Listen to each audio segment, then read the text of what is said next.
തൃശൂർ കോർപ്പറേഷനെതിരെ യുവ വ്യവസായ രംഗത്ത് ബിനി ഹെറിറ്റേജ് നടത്തിപ്പ് ലൈസൻസ് പുതുക്കാതെ ഉദ്യോഗസ്ഥർ പ്രതിസന്ധിയിലാക്കുന്നുവെന്ന് യുവ വ്യവസായി PS Janeesh.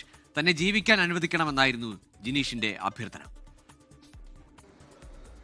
2018 Thrissur Swaraj റൗണ്ടിലെ Bini tourist home നടത്തിപ്പ് PS ജനീഷ് ഏറ്റെടുത്തത്.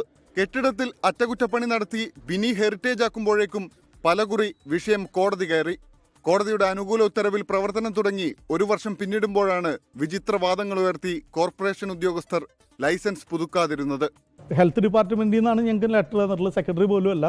അത് സെക്രട്ടറി പറഞ്ഞതും ഞാൻ ഡെപ്യൂട്ടി മേയറെ കണ്ടപ്പോഴും പറഞ്ഞത് ഞങ്ങളിത് കണ്ടിട്ടില്ല, ഇങ്ങനൊരു ഞങ്ങൾക്കൊരു മറുപടി തന്നതായിട്ട് അവർ കണ്ടിട്ടില്ല എന്ന് പറഞ്ഞത്. സുപ്രീം കോടതി വരെ പറഞ്ഞിരിക്കുന്ന കാര്യത്തിൽ ഇനി എന്ത് തർക്കമാണുള്ളത്?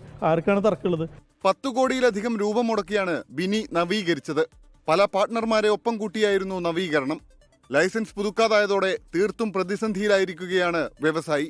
ഇത്രയും കോടി രൂപ ചിലവാക്കിയിട്ട് 10 വർഷത്തേക്ക് ലീസിലെടുത്ത ബിൽഡിങ്ങിന് ഞങ്ങൾ ചെയ്യേണ്ട കാര്യങ്ങളെല്ലാം ചെയ്തിട്ടില്ല, അത്രയും ഇതാക്കിയിട്ട് ചെയ്തിട്ടില്ല. അപ്പോൾ അതിനൊക്കെ തുരങ്കം വയ്ക്കുന്ന രീതിയിൽ ഇപ്പോഴും ചില ബാഹ്യ ശക്തികൾ പുറത്തുനിന്ന് ഇടപെടുന്നുണ്ട്. കോടതി ഉത്തരവിന്റെ അടിസ്ഥാനത്തിലാണ് നിലവിൽ ഹോട്ടൽ പ്രവർത്തിക്കുന്നത്. കോർപ്പറേഷൻ ഭരണസമിതി ഇടപെട്ട് ഉദ്യോഗസ്ഥരെ നിയന്ത്രിച്ച് ലൈസൻസ് ചട്ടപ്രകാരം പുതുക്കിത്തരണമെന്നാണ് PS ജനീഷ് ആവശ്യപ്പെടുന്നത്. 24 തൃശൂർ. ലോകത്തെവിടെയായാലും ഏത് സമയത്തും 24 വാർത്തകളും ഓഗ്മെന്റഡ് റിയാലിറ്റി പാക്കേജുകളും എക്സ്പ്ലെയിനറുകളും വിശദമായി കാണാൻ ഞങ്ങളുടെ YouTube ചാനൽ നിങ്ങൾക്ക് സബ്സ്ക്രൈബ് ചെയ്യാം.